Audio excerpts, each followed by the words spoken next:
Hello, Mzansi. I'm Sizwe Mabena, welcoming you to Game On at a special time in the way of football on the African continent, thanks to, of course, the Total Energies Africa Cup of Nations out in Cote d'Ivoire. So today, firstly, we'll start off by wishing Jerry Skosana a speedy recovery, with Christopher Bongo stepping into his place later on in the show to help us speak about all things Afcon, including a few special legends to add on to the list in the way of Brian Baloyi, as well as Steve Kompela, giving us their thoughts on the Bafana game ahead of the Tunisia experience. Of course, we'll get their thoughts and predictions in what they thought, including the reaction, of course, after the Tunisia game. But starting off the show, why not add another legend to the mix? Of course, in Shane McGregor, helping us break down things in the game out in England. Shane, thank you so much for your time. And let's talk about this now. It's an interesting time in England out as well. We've just come out of a legendary and, of course, historically busy December period in England in as far as their football. And now something new, the winter break. For those that don't understand the winter break, please break it down for them. Yeah, this is something new altogether, as we said. You know, it's brilliant. I think it's well due, because the guys play so many games over that Christmas period that you really do get tired legs. So what they've decided this year is they'll have a little bit of a break for teams. So 10 games will be played 1 week, and then the following week the teams that haven't played will play. So giving teams a bit of a break. It's a good and a bad thing. For those that played first, not so great because you had to come in, but then it also works the other way around. You know, if you play in the second week, you still have to train, but it's not as high intensity as what has been happening over the Christmas period. So it gives the guys a little bit of time to adjust, a little bit of the niggling injuries to come right, and also for teams just to get refreshed for those breaks. Like, for instance, Man City went away, hot climate, to have a bit of a break, Dubai. So little things like that, and it makes a big difference in a player's mind, his whole head psyche, everything like that.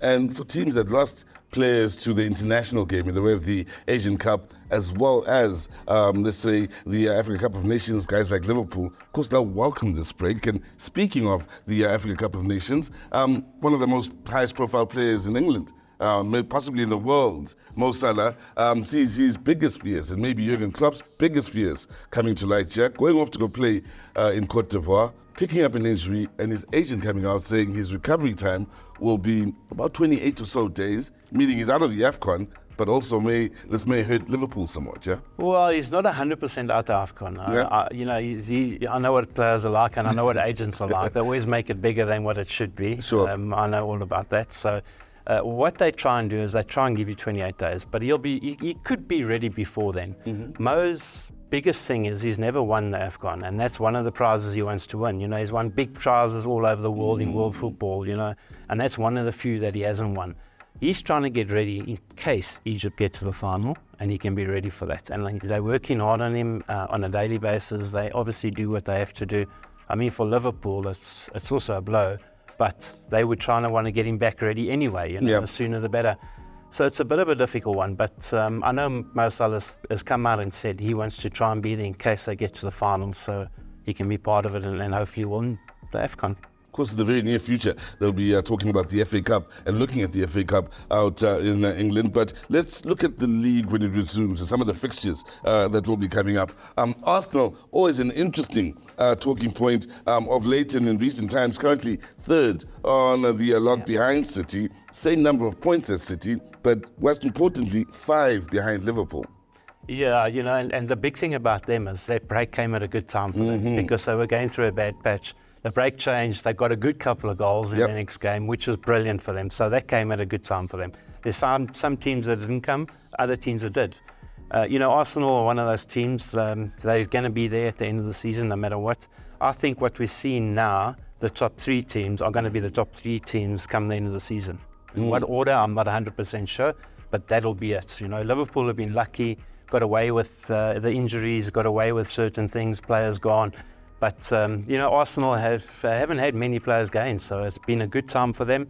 I think they come up against Forest, and I can't see them not winning. Forest have been good of late, but when Arsenal are in song, you've got to be looking at them. I think they'll get the job done, yeah. Now, the surprise package last season, easy to say, Newcastle United, in the way they improved, qualified for the Champions League. The surprise package this season, easier to say, Aston Villa. Currently same number of points. Of course, there's City and Arsenal as well. So they're in the running still. We can't count them out by any stretch of the imagination. But these two teams, quite interestingly, come up against each other now. This is a difficult game to call, and I'll tell you why. Both teams have, Aston Villa were flying high, and then all of a sudden hit a few hiccups, and they haven't properly recovered from that. Newcastle have improved over the last few weeks. Their game has got better. They've had a lot of injuries, so I think a lot of those players are coming back from injury. This one, for me, to be very honest, has got draw written all over it, unfortunately. Both teams, as I say, are struggling a little bit. I think it'll be a very close game. Odd goal might win it, but I think a draw will be on the cards. Can't ignore Liverpool-Chelsea. That's always a fixture that jumps out at you at any given week.